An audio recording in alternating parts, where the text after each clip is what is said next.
Assalamualaikum warahmatullahi wabarakatuh. Perkenalkan, nama saya Priyan Karaka Putra. Di sini saya akan menjelaskan tentang PHBS di rumah tangga. PHBS atau perilaku hidup bersih dan sehat di rumah tangga adalah upaya untuk memperdayakan anggota rumah tangga agar sadar, mau dan mampu mempraktikkan PHBS untuk memelihara dan meningkatkan kesehatannya, mencegah resiko terjadinya penyakit, dan melindungi diri dari ancaman penyakit, serta berperan aktif dalam gerakan kesehatan masyarakat. Terima kasih. Perkenalkan, saya Haula Syahia. Saya akan menjelaskan perilaku hidup bersih dan sehat di rumah tangga. Pada bagian ini, saya akan mengajak dan memberitahukan kepada kalian semua bahwa betapa pentingnya mencuci tangan bagi kesehatan.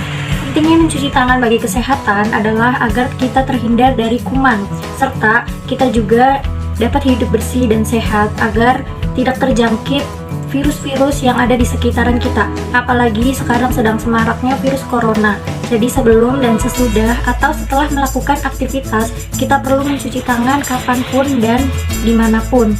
Mencuci tangan merupakan hal yang wajib, apalagi setelah kita melakukan kegiatan aktivitas sehari-hari atau memegang benda membuat tangan kita menjadi kotor. Namun, mencuci tangan dengan air saja tidak cukup. Kita harus mencuci tangan dengan air mengalir dan dengan sabun. Cara mencuci tangan dengan benar adalah pertama-tama kita tuangkan sabun terlebih dahulu kepada telapak tangan, lalu kita bersihkan kepada punggung-punggung tangan, jari-jari tangan, jangan lupa selaput-selaput tangan agar semua kotoran yang menempel bisa hilang. Nah, setelah itu kita bilas dengan air yang mengalir. Hal tersebut merupakan perilaku dari hidup bersih dan sehat di rumah tangga. Halo semuanya, perkenalkan nama saya Meli. Kita memulai hidup bersih dan selalu sehat dengan membuang sampah pada tempatnya. Mengapa kita harus selalu membuang sampah pada tempatnya? Yang pertama yaitu untuk menjaga kebersihan. Dengan membuang sampah pada tempatnya, kita juga akan selalu hidup bersih dan selalu sehat.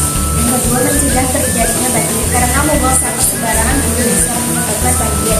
Yang ketiga, memudahkan mendaur ulang sampah sehingga bisa dimanfaatkan untuk kegiatan yang lainnya. Yang keempat, membuang sampah pada tempatnya juga bisa akan selalu mencegah terjadinya kerusakan air dan tanah. Ayo kita jaga lingkungan kita dengan membuang sampah pada tempatnya. Halo teman-teman, perkenalkan saya Sofi Mariatul Kiptiah. Di sini saya akan mengajak teman-teman untuk senantiasa berperilaku hidup bersih dan sehat dengan cara memiliki kamar mandi sendiri dan menggunakannya dengan bersih dan sehat. Bagaimana cara menggunakan kamar mandi yang bersih dan sehat? Berikut akan saya jelaskan cara menggunakan kamar mandi yang bersih dan sehat. Pemeliharaan kamar mandi keluarga sehat yang baik adalah lantai kamar mandi selalu dibersihkan secara teratur. Begitupun kotoran yang masuk hendaknya disiram dengan air yang cukup. Hal ini harus selalu dilakukan sehabis buang kotoran, supaya kotoran tersebut tidak tampak lagi.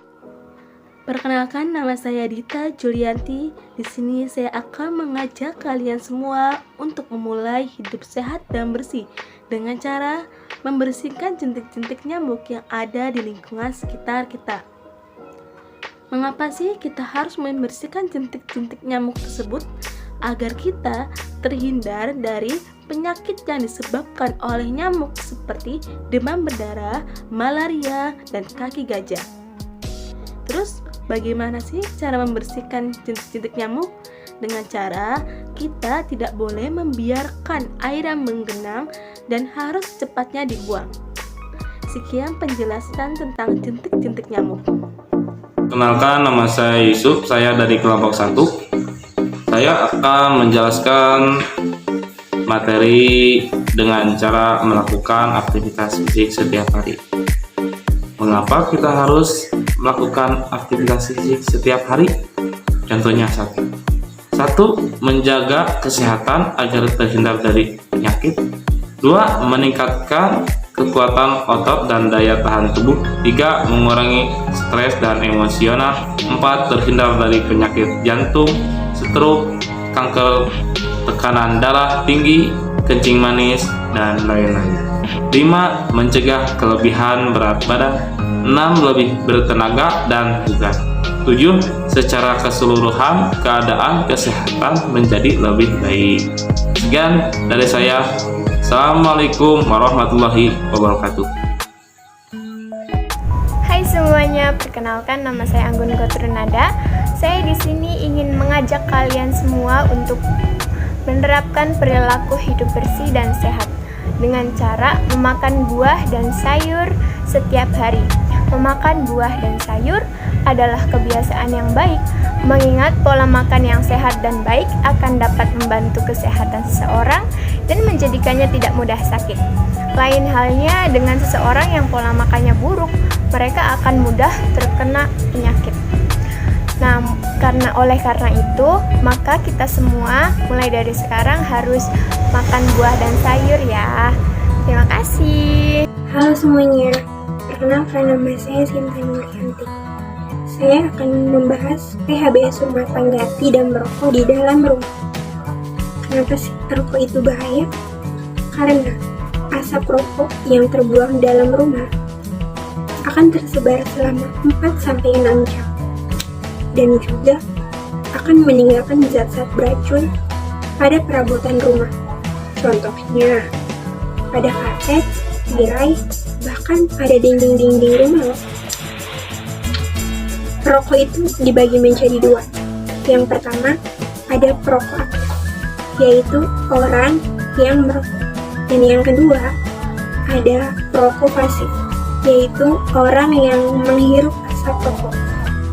Apa sih bahaya atau dampak-dampak dari rokok? Bahaya dan dampak dari rokok itu banyak. Contohnya, ada gangguan pada pernapasan, pada paru-paru yang terutama, dan juga bisa menyebabkan gangguan kehamilan, bahkan keguguran bagi ibu hamil, katarak pada mata, ginjal, bahkan lainnya. Banyak juga ya dampak negatif dari rokok itu. Maka dari itu, kita harus menerapkan hidup sehat tanpa merokok. Cara menghindari pengaruh rokok, yang pertama, ada hindari berkumpul dengan teman-teman yang merokok. Dan yang kedua, ada lakukan hal-hal yang positif seperti olahraga, membaca buku, atau hobi positif lainnya.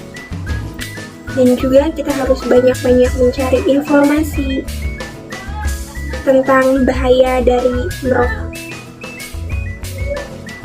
Dan jangan lupa peran keluarga agar bisa menciptakan rumah yang sehat tanpa asap rokok. Sekian dari saya, terima kasih. Kurang lebihnya mohon maaf. Terima kasih.